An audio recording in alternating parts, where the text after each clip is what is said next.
The mornings in Savannah had a rhythm of their own, and for most of my life I'd moved to its beat. The air smelled like sea salt drifting in from the coast, tangled with the sweet perfume of jasmine that climbed the white trellis along our porch.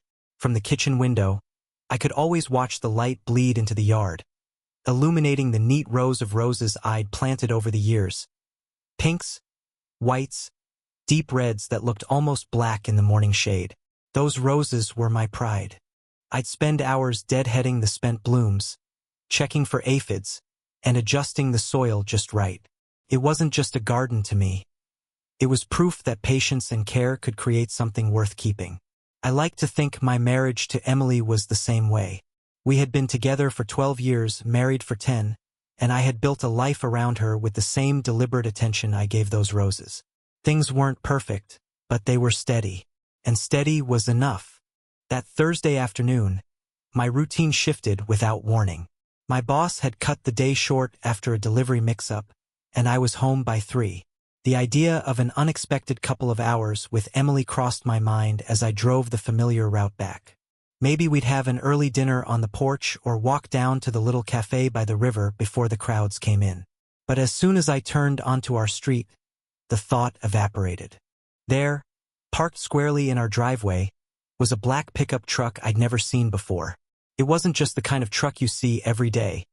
This one had a gleaming coat of wax, chrome accents that caught the sunlight, and a license plate from out of state. I slowed down as I pulled up behind it. My mind started flipping through the short list of people who might own something like that, but no names fit. Through the windshield, I noticed a man's jacket folded neatly on the passenger seat. It was one of those heavy, canvas work jackets, the kind meant for cold mornings or rough labor, something a man would live in during the season.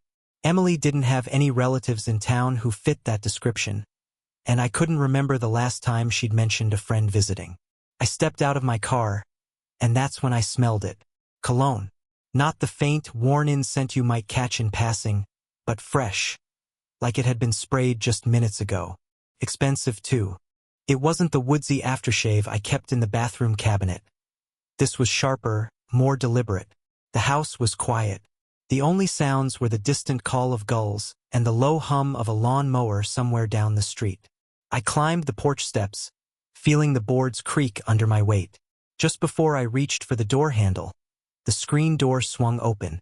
Emily stepped out. She didn't flinch, didn't look caught off guard the way you'd expect when someone comes home earlier than usual. If anything, she seemed ready for me. She brushed her hands on the thighs of her jeans like she'd been moving something heavy, her smile quick and controlled. "Oh, Dan, you're home early," she said, her tone warm but measured. "That truck?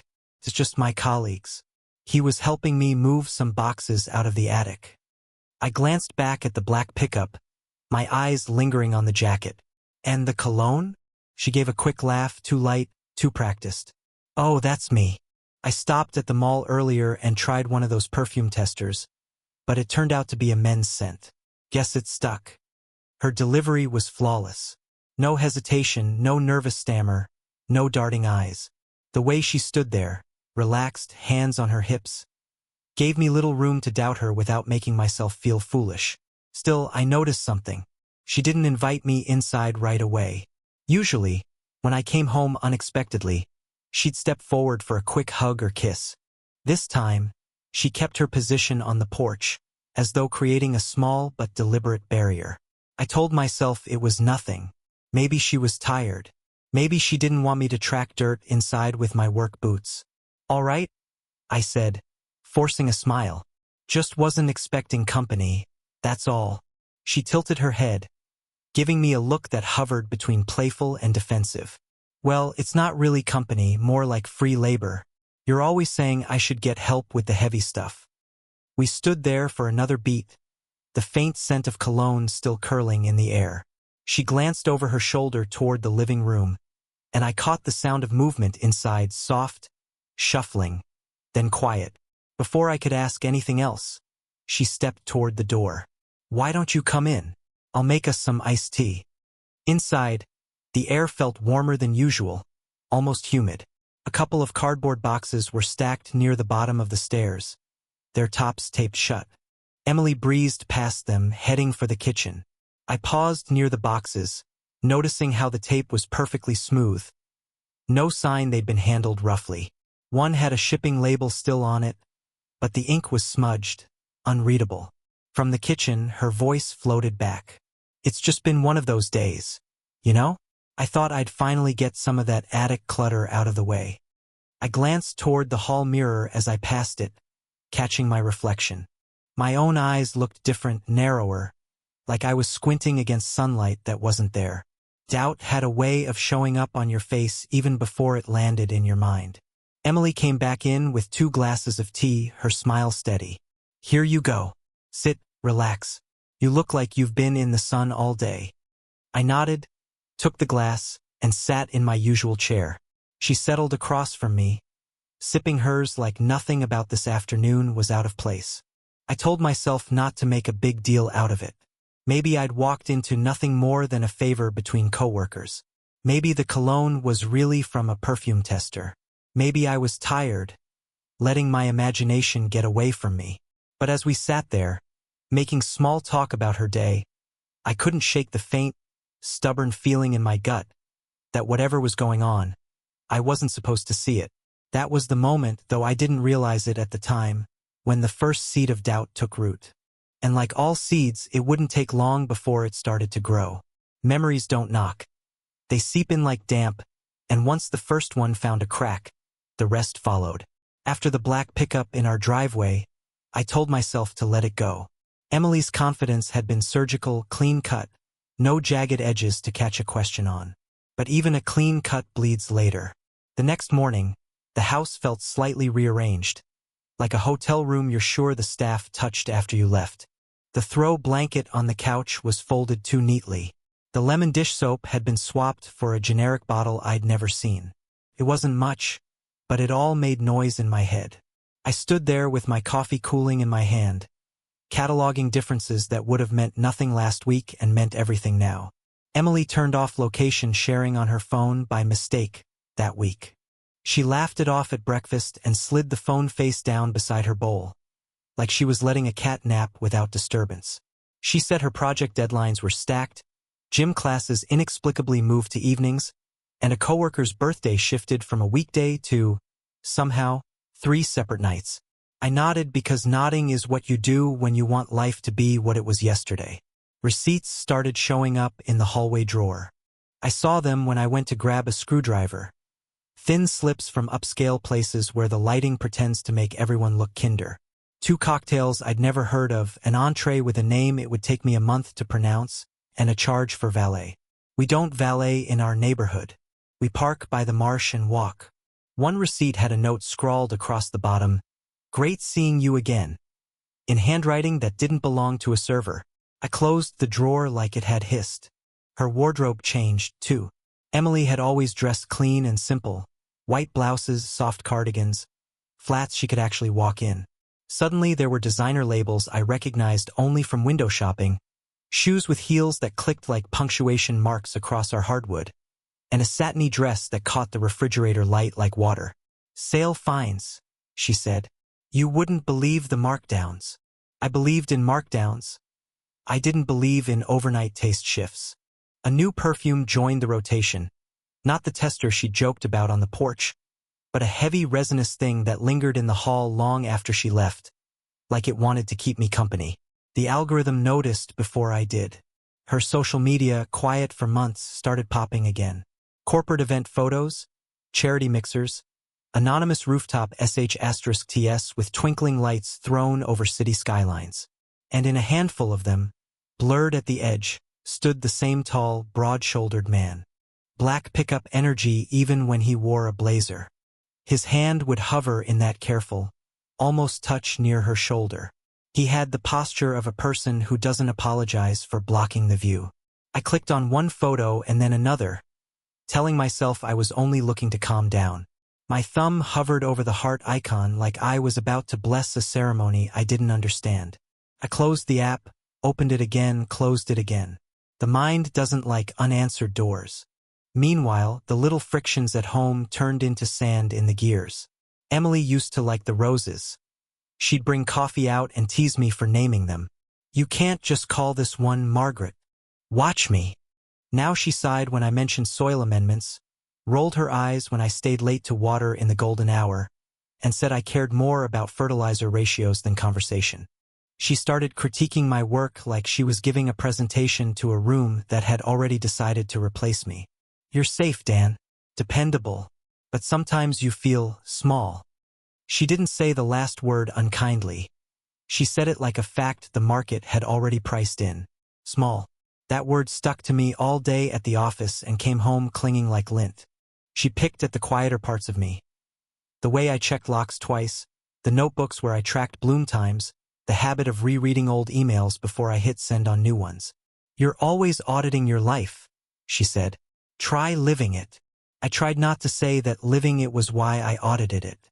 I suggested a weekend trip, someplace without anyone we knew. She said she couldn't. Her team was launching something on Monday. I asked to take her to one of the fancy places from the receipts.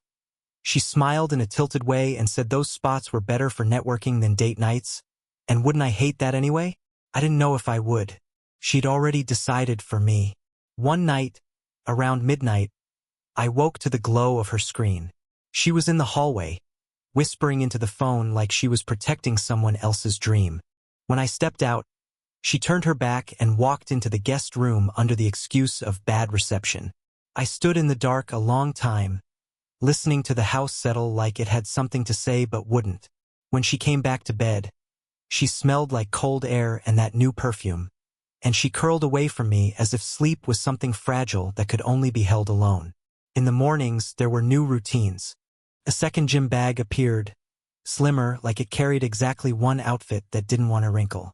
She started leaving before sunrise, a kiss on my forehead that felt like a signature written with a dry pen. I watched her taillights dissolve at the end of the street and told myself she had learned to love cardio.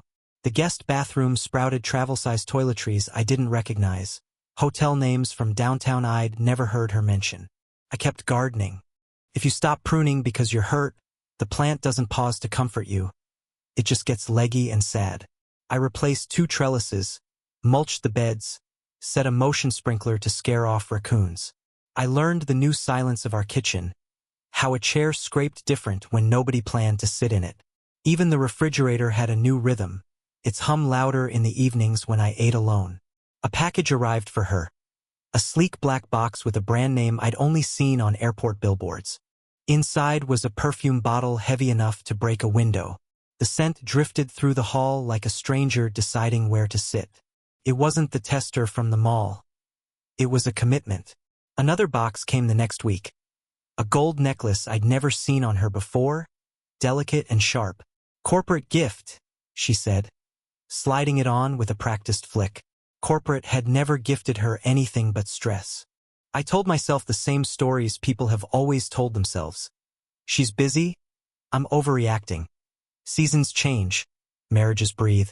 But when I opened the bottom drawer of the sideboard looking for spare napkins and found a clutch of matchbooks from places we'd never been, I didn't close the drawer right away. I lined them up, read the embossed gold letters, and tried to picture us at each spot. We weren't there.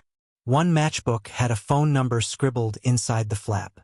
I struck a match, let it flare, and blew it out before I did something I couldn't explain later. The day I decided to ask her directly, I rehearsed the conversation the way you practice tying a knot before you're actually on the boat. I would be calm. I would choose curiosity over accusation. I would say her name softly at the right moments and mean it. That evening, she came home late, buoyant, cheeks flushed like she'd run through rain. She smelled like the new perfume in someone else's car. "How was the gym?" I asked. She blinked, then smiled. "Sweaty." "Which one?" "The one downtown." "You used to hate that one," I said. "Too many mirrors." She shrugged. "I'm over it." I nodded like that was information I'd write down and file. "You turn your location off again?" She glanced at her phone like she'd forgotten it existed. Battery saver mode must have kicked in. She said it without a seam, then kissed me on the cheek as if to sign the line again. That night, while she showered, I scrolled her public photos again. There he was, broad shoulders, the almost touch. In one clip from a charity auction, he stepped forward and placed his hand lightly against the small of her back to guide her through a crowd. It lasted a second. A second can be a thesis. Another photo showed the edge of a black fender reflecting string lights. I enlarged it until it blurred and went grainy. The shape felt familiar in a way I didn't want it to. I told myself that if something was going on, it would surface. People who build new lives always leave sawdust behind. I started watching for it without looking like I was watching. I checked the bank app for the budget. I learned the schedule of a rooftop bar I'd never been to because their jazz nights aligned suspiciously well with her yoga. I counted how many miles the odometer racked up on her car and pretended I was planning an oil change. I started bringing in the mail myself. A plain envelope addressed to her arrived with no return address and a faint smear of cologne on the flap. I set it on the entry table and didn't touch it. Later it was gone, and so was she, and my questions felt like a houseplant you forget to water on purpose. And yet, every time doubt crested, I remembered her face on the porch that first day. The practiced ease, the quick laugh, the tidy story with no splinters. I wanted to believe that version. I wanted to be the man who could. Believing her kept the lawn straight, kept the roses pruned, kept the neighbors waving like they always had. Doubting her rearranged the furniture in my head. But the air in the house had changed. The jasmine outside still bloomed, but inside there was a colder note, like metal left in the sun. I started sleeping lighter, waking at the faintest noise, as if the house and I were keeping watch together. Sometimes I'd get up and stand at the window, looking over the lawn, the neat rows of roses holding their shape in the moonlight. Order, I thought. Even when you're not, at least try to look like you are. I practiced that, being orderly on the outside while the inside loosened bolts. I told myself I would hold the line until I had something undeniable. Not a feeling, not a scent, not a story that changed temperature when I touched it. Something you could print and staple. The seeds of doubt were seedlings now, small, green, and stubborn, pushing up through every crack they could find. I didn't water them. I didn't have to. They'd learned how to find the light on their own. It happened on a Saturday so bright it felt wrong to carry a storm inside me. The kind of day Savannah does best. Blue so deep it looks endless. The air soft but warm enough to wake every living thing in the garden. I was out front, kneeling in the grass with my pruning shears, sizing up the rose canes like a barber before the first snip. The lawn had that lazy summer hum, bees threading through the air, a mower down the block, a neighbor's radio spilling slow jazz. For a while, I let myself focus on the plants. It was easier to measure stem thickness than to measure the distance that had grown between me and Emily these last weeks. But the sound reached me before the thought could settle. A low, growling engine. Not the tinny rattle of a compact car, but the deep-throated kind that announces itself before you see it. I looked up just in time to watch it glide into view, sunlight skimming along polished black paint. The same truck I'd seen once before in our driveway. The black pickup. For a split second, I hoped it might just keep going. Didn't. The driver swung it hard into our yard like he owned the place. Tires bounced over the curb, climbed onto the lawn, and angled straight through two perfect rows of roses. I was on my feet before I realized it, pruning shears hanging uselessly in my hand. The truck rolled forward without hesitation, crushing the trellis and sending petals flying in its wake. Splinters caught the sun before falling into the churned soil. The driver's window was down. I saw him clearly for the first time. Tall, broad-shouldered, with a jaw that looked carved from lumber. Sunglasses hid his eyes, but the smirk didn't need them. He wasn't looking at me anyway. His attention was fixed on the house like I was just background in someone else's scene. Then I saw the passenger. Emily. She was leaned back in her seat, laughing at something he said, a glass of wine poised delicately between her fingers. She touched his arm as casually as if it had always been hers to touch. I knew that touch, had felt it on my own arm in quieter, better years. They rolled to a stop right in front of the porch steps. The engine idled, purring over the damage it had already done to my garden. Her voice carried through the open window, bright, light, the way she used to sound when she came home to me. He hopped out first, shutting the door with a lazy slam, then walked around to open hers. She accepted his hand and stepped down with the sort of ease that comes from practice. "Afternoon," he said to me, like this was the most natural thing in the world. The sunglasses stayed on. "Hope we didn't mess anything up." Emily glanced at me just briefly. "Dan, Todd's just dropping me off. We were at a tasting. Don't be dramatic about the lawn. We'll fix it later." Todd. The name landed heavy in the air. I didn't answer. I just looked past them into the house, where the front door was already open, letting the scent of his cologne drift ahead of them like it belonged there. They went inside without waiting for permission. I stayed rooted in the yard, counting my breaths like a man pacing himself through a long, hot day. The truck ticked as it cooled, heat warping the air above the hood. A monarch butterfly landed on a bent rose cane and held itself still. From upstairs came the sound of quick footsteps, followed by Emily's laugh and the muted thump of a closing door. I stepped up onto the porch and into the front room. 2 glasses sat on the entry table, condensation sliding down their sides. A bottle lay on its side in the umbrella stand. From above came music, a slow, pulsing beat that didn't belong to us. The curtain in our bedroom window shifted once, twice, to a rhythm no breeze could keep. Denial has its own choreography. Mine tried to lead. Maybe they were fixing something, maybe she spilled wine on herself, maybe the curtain moved again. I turned and walked back outside, sat down on the porch steps, and listened to the ordinary world keep going without me. Children's voices from down the street, a dog barking at nothing in particular, and, faint but distinct, the headboard upstairs tapping softly against the wall. I stared at the deep grooves in the lawn where the tires had torn through the roses. I'd planted those canes by hand years ago, soaking them in water until the bubbles stopped, lowering them into soil I'd prepared with care. I'd named them, though I'd never told Emily that. Now they were broken, flattened, leaves crushed into a dark green paste. Eventually, the sounds from upstairs stopped. Water ran in the bathroom. The toilet flushed. Emily's laugh again, woven together with his lower murmur. Then footsteps on the stairs. They came down together.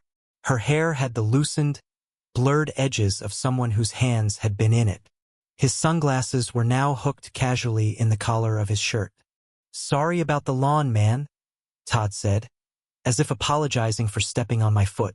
Emily set her empty glass on the porch railing and finally looked at me.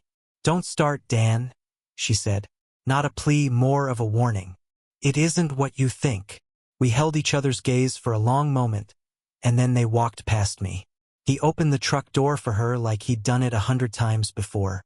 The engine started, and they backed out the way they'd come, running over the same rows of roses, the second pass finishing the destruction the first had started.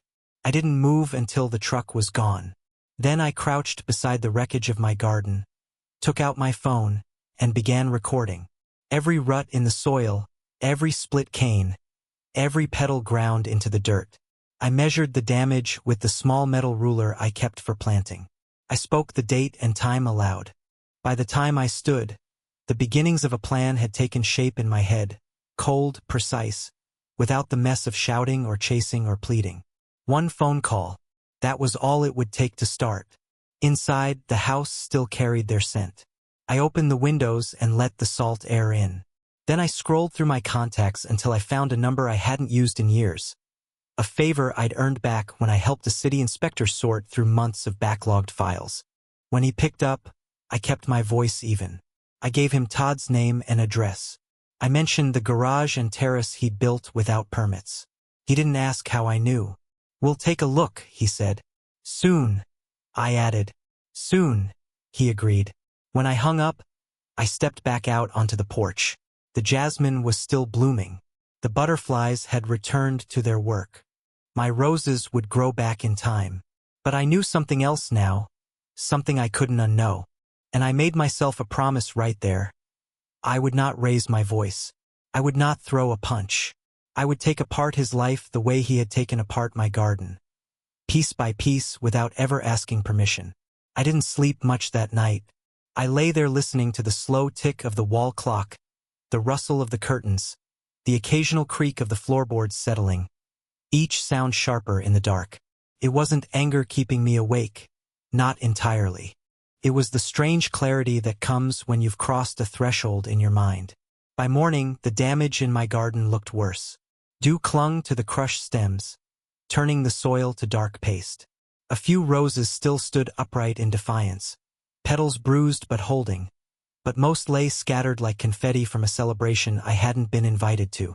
I took photos from every angle, wide sh*ts to show the scope, close-ups of tire tread pressed into the earth.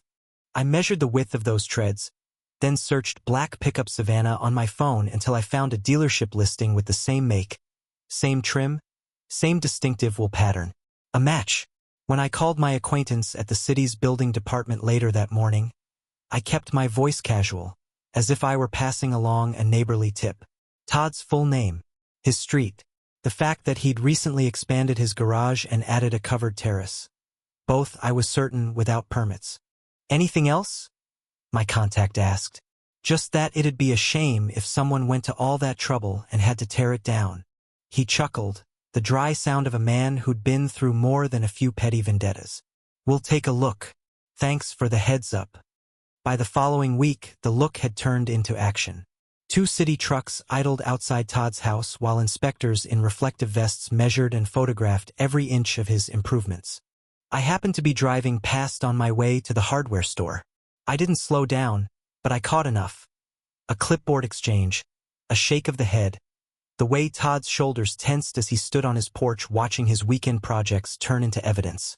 3 days later, a bright orange notice went up on his garage door. Demolition required. The same on the terrace. No appeal. I imagined the first hammer swing into something he'd built with his own hands.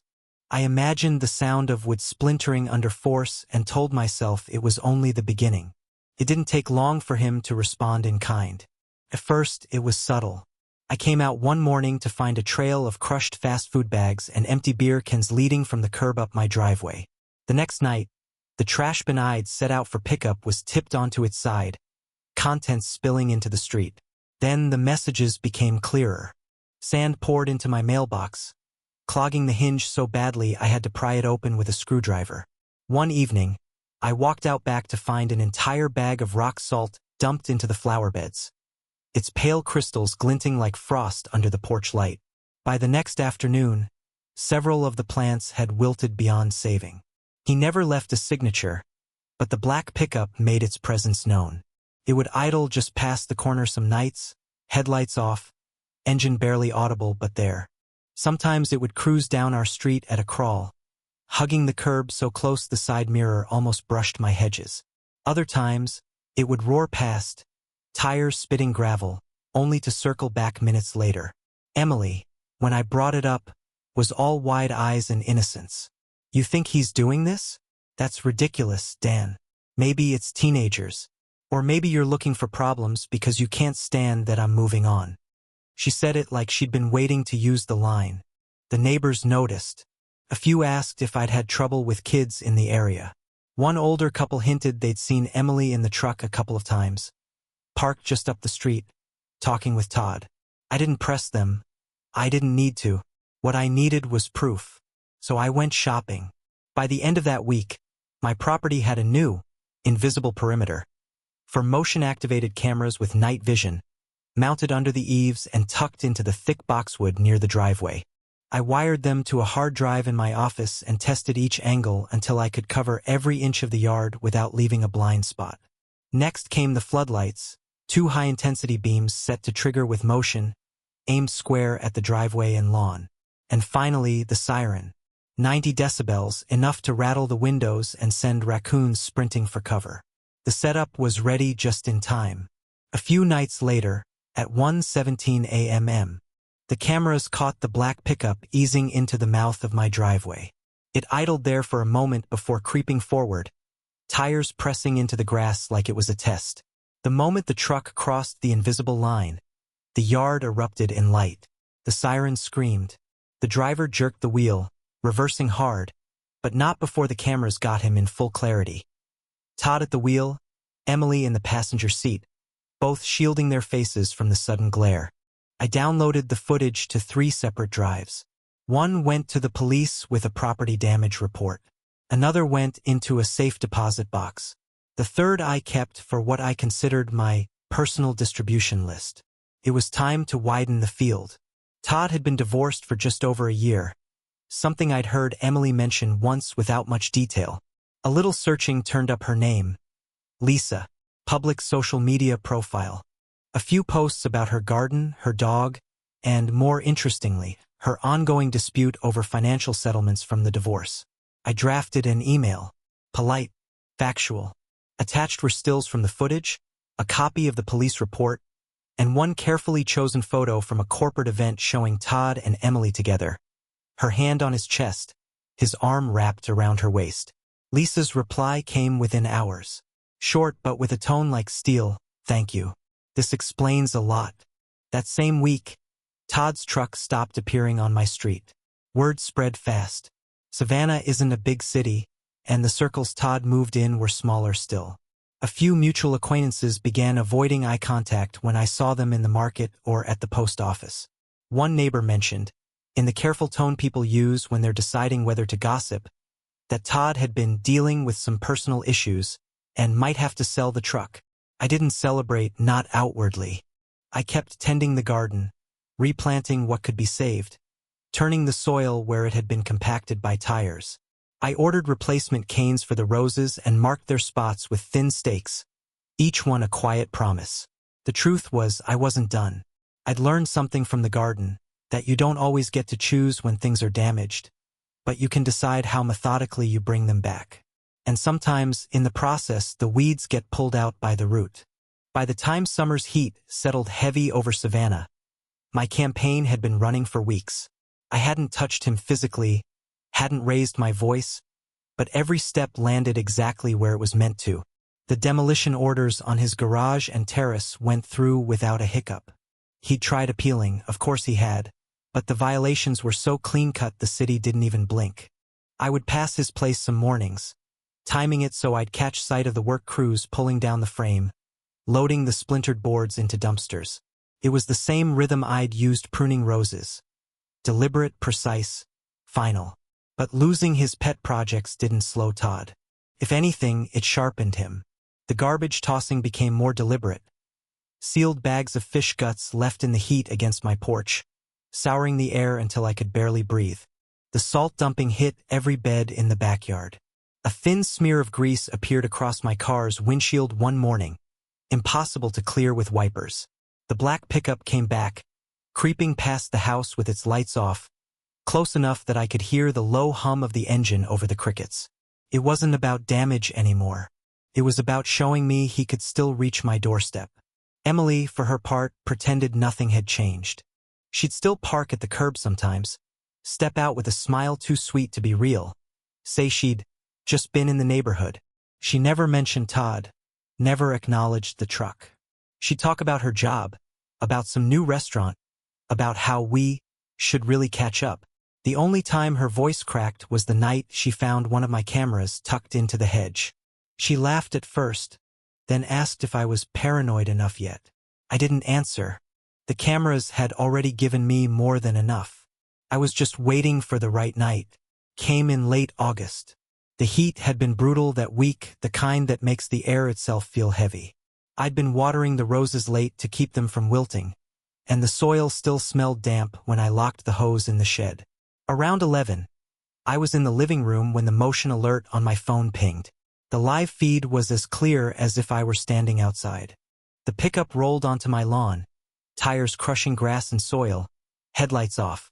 The driver's window was down. Todd. Emily sat in the passenger seat, her hair loose, a cigarette between her fingers. They stopped halfway up the yard. Emily leaned across him, her hand on the wheel like she was steering.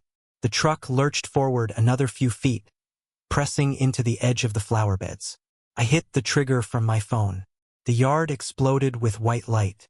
The siren wailed, a sound that rattled every pane of glass in the house. Todd jerked back in his seat, his hand flying to his face. Emily flinched hard enough that her cigarette tumbled out of sight. The truck reversed fast, back tires tearing divots into the lawn. They swung onto the street and disappeared into the dark. The cameras caught everything: plates, faces, the angle of the truck's tires, the moment Emily's eyes went wide. I didn't call them. I called the police. The responding officer watched the footage twice before he said anything. "You want to file for property damage?" "I already have, twice. Add this to the stack." He nodded. "With the plate, this is solid. You'll hear from us." The next call I made wasn't to law enforcement. I'd spent the past few weeks keeping a file. A neat, indexed set of stills and clips showing Todd's truck in places it had no right to be. Alongside it, I'd saved the cleaner, more social photos I'd pulled from Emily's public accounts. But the final set, those came from a source I hadn't touched until then. Todd's ex-wife, Lisa, hadn't been idle since I first reached out. She'd gone digging into her own archives, into the settlement paperwork, into the shared accounts that, by the terms of their divorce, he'd never officially closed. She'd sent me things, receipts, hotel bookings, credit card charges, that painted a longer, more complicated picture. Now I packaged them together, labeled and chronological, and sent them to her again, this time with the fresh video attached. My note was short: "Thought you'd want the latest." Her reply came inside an hour: "This is enough. I'm having my lawyer reopen the file." The dominoes started falling fast after that. Todd's truck wasn't parked outside his place anymore. Neighbors said it was in a repair shop indefinitely. Emily's posts slowed to a trickle. One morning, I saw her sitting in her car at the far end of the block, phone pressed to her ear, her face pale. 2 weeks later, the for sale sign went up in their yard. I heard pieces of the story from different directions. Todd's personal issues had turned into a full-blown legal battle with his ex. The demolition fines had emptied most of his savings. His credit was sh*T. Work had been slow. Emily, caught between the wreckage and her own shrinking circle, had moved in with a cousin out in Pooler. I didn't see her again until the day they cleared the house. It was late afternoon. A moving truck idled in their driveway while 2 men carried out boxes.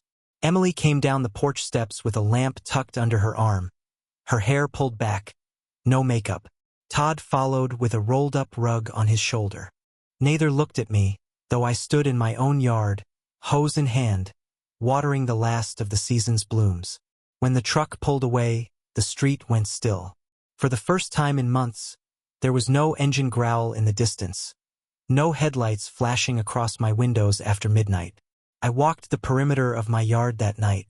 The grass where the pickup had torn through was already knitting back together. New rose canes had pushed up, small but sturdy. The beds Emily's perfume used to drift past were heavy with lavender, courtesy of a pot her son, hers from her first marriage, had dropped off one afternoon. "Figured you'd take better care of it than I could," he'd said, not meeting my eyes. I planted it by the porch. In the weeks that followed, the neighbors started stopping by more often. One brought cuttings from her hydrangeas, another a bag of daylily bulbs. We swapped stories about the street, the weather, the right time to prune back azaleas. Nobody asked outright about Emily or Todd. The silence was its own kind of respect. By the end of the season, the garden was full again. Roses in every shade, lavender humming with bees, the lawn smooth and green. Some mornings I'd sit on the porch with my coffee, watching the light touch each plant in turn. The air quiet except for the gulls far off over the river. Revenge, I'd learned, doesn't always roar. Sometimes it's the slow, methodical act of reclaiming space, of watching those who tried to ruin you crumble under the weight of their own decisions. I didn't need to see where Todd went next, or what Emily told herself when she looked back. The street was mine again. The garden was mine again. And that was enough.